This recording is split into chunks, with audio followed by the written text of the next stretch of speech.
Hello my viewers, welcome to my YouTube channel.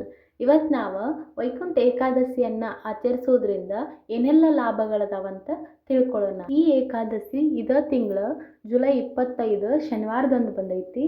ಅಂದರೆ ಯಾವ ಟೈಮಿಗೆ ಸ್ಟಾರ್ಟ್ ಆಕೈತೆ ಅಂದ್ರೆ 9:12ರಿಂದ ಆಮೇಲೆ ರಾತ್ರಿ 11:34ವರೆಗೂ ಈ ಏಕಾದಶಿ ಇರ್ತೈತಿ. ಈ ಆಷಾಢ ಏಕಾದಶಿಯನ್ನು ಪರ್ಟಿಕ್ಯುಲರ್ಲಿ ಆಷಾಢ ಮಾಸದೊಳಗನ ಆಚರಿಸಲಾಗ್ತೈತಿ.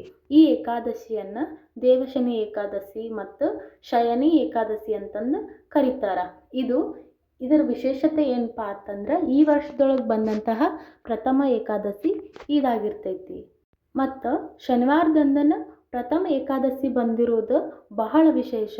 ಹಾಗಾಗಿ ಈ ಶಕ್ತಿಶಾಲಿ ಏಕಾದಶಿಯನ್ನು ಎಲ್ಲರೂ ತಪ್ಪದೇ ಆಚರಿಸಬೇಕು.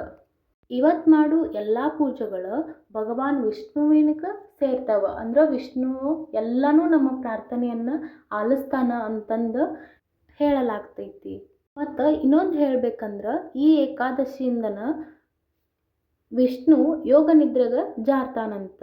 ಮತ್ತು ಈ ಏಕಾದಶಿಯೊಳಗೆ ಬರೀ ವಿಷ್ಣು ಮತ್ತು ಕೃಷ್ಣನ ಪೂಜೆಯನ್ನು ಮಾತ್ರ ಮಾಡಂಗಿಲ್ಲ.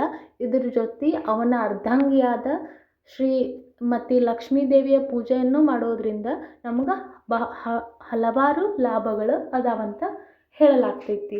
ಅಂದ್ರೆ ಈ ಏಕಾದಶಿಯನ್ನು ಮಾಡೋದ್ರಿಂದ ನಮ್ಮ ಆರೋಗ್ಯ, ಐಶ್ವರ್ಯ, ಅಂತಸ್ತು ಎಲ್ಲವೂ ಸುಧಾರಣೆ ಆಗ್ತೈತಿ. ಅದಕ್ಕಾಗಿ ಪ್ರತಿಯೊಬ್ಬ ಭಾರತೀಯರು ಈ ಏಕಾದಶಿಯನ್ನು ತಪ್ಪದೇ ಆಚರಿಸ್ತಾರೆ.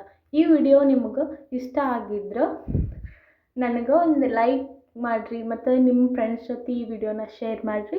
ಆಮೇಲೆ ನನ್ನ ಯೂಟ್ಯೂಬ್ ಚಾನಲನ್ನು ಸಬ್ಸ್ಕ್ರೈಬ್ ಮಾಡಿ. ಇದೇ ರೀತಿ ನಾನು ಹೊಸ ವಿಷಯಗಳನ್ನು ತಗೊಂಡು ನಿಮ್ಮ ಮುಂದೆ ಬರ್ತೀನಿ. ಅದಕ್ಕೆ ನಿಮ್ಮ ಸಪೋರ್ಟ್ ನನಗೆ ಬಹಳ ಮುಖ್ಯ. ಹೀಗೆ ನನ್ನ ವಿಡಿಯೋಗಳನ್ನು ನೋಡ್ತಾ ಇರಿ. Thank you so much.